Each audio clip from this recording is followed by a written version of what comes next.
আপনারা জানেন গতকালকে ঢাকা বিশ্ববিদ্যালয়, ঢাকা কলেজ এবং 7 কলেজের শিক্ষার্থীদের মধ্যে যে সংঘাতের পরিস্থিতি তৈরি হয়েছে সে বিষয়টা আপনারা পুরোপুরি জানেন।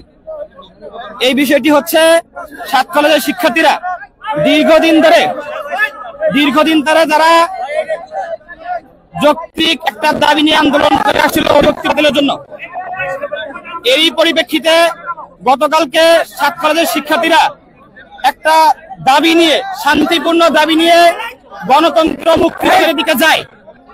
এরপরে সেখানে তারা শান্তিপূর্ণভাবে অবস্থান করে ঢাকা কলেজ সহ 7 কলেজের একজন শিক্ষার্থীও গণতন্ত্র মুক্তিকরণ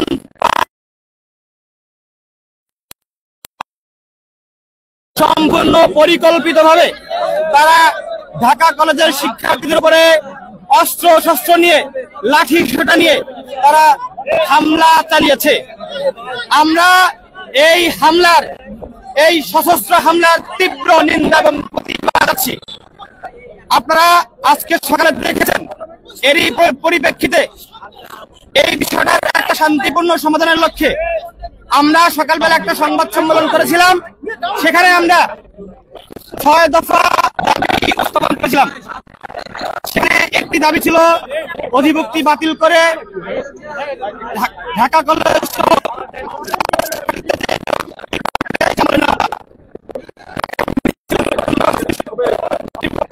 আমাদেরকে সাহায্য জানাচ্ছি।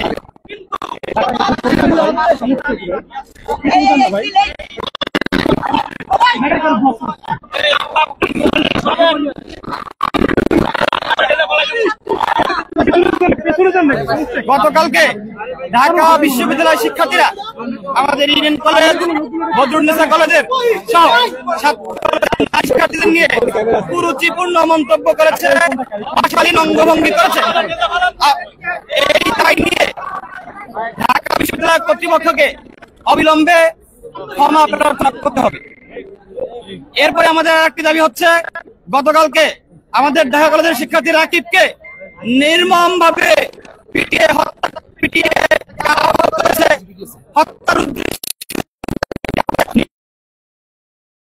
এই হামলার সাথে যারা জড়িত, দায়িত্বরত থানার ওসি, এসি সহ এই হামলার সাথে যারা জড়িত আছে তাদেরকে আগামী 24 ঘন্টার মধ্যে বিভাগীয় আমাদের ঢাকা বিশ্ববিদ্যালয়ে 7 কলেজ শিক্ষার্থীদেরকে মুখোমুখি অবস্থায় নিয়ে এসেছে ঢাকা বিশ্ববিদ্যালয়ের অফিসির। বিলম্বে 24 ঘন্টার মধ্যে এই প্রভিসিকে তার পদ থেকে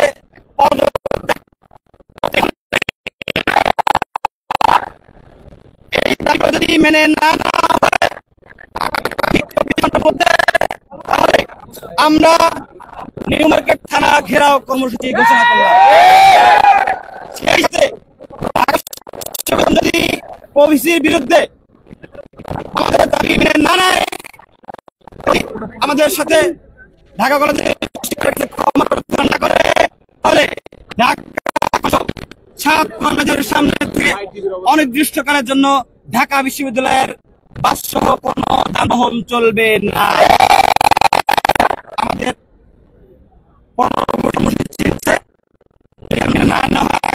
মধ্যে শান্তিপূর্ণভাবে আমরা আমরা প্রত্যাশা করছি এই 24 ঘন্টার মধ্যে সরকার কর্তৃপক্ষ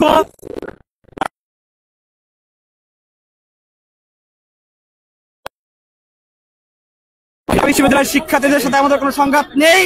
আমরা মূলত একটি প্রশাসনিক জটিলতার বিরুদ্ধে কিন্তু তারা